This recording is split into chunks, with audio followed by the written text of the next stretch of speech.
నమస్కారం. గంటారావానికి స్వాగతం. ముందుగా ప్రధానాంశాలు. పశ్చిమవరం తెలుగు రాష్ట్రాల్లో బానుడి బగబగలు, తీవ్రమైన వడగాలులు వీస్తాయన్న వాతావరణ శాఖ.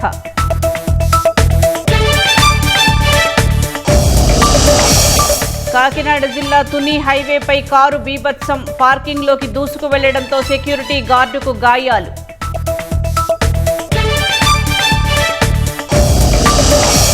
టాలీవుడ్లో మళ్లీ పైరసీ కలకలం, ఐబొమ్మ, బపం వెబ్సైట్లలో సినిమాలు.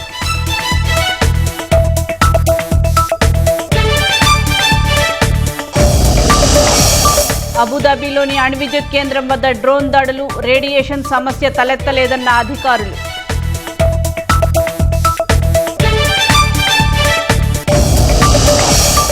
ఆస్ట్రేలియాలో లైంగిక వేధింపులు, జైలుకు భారత సంతతి వ్యక్తి, 97 నేరాలకు పాల్పడడంతో 14 ఏళ్ల శిక్ష విధింపు.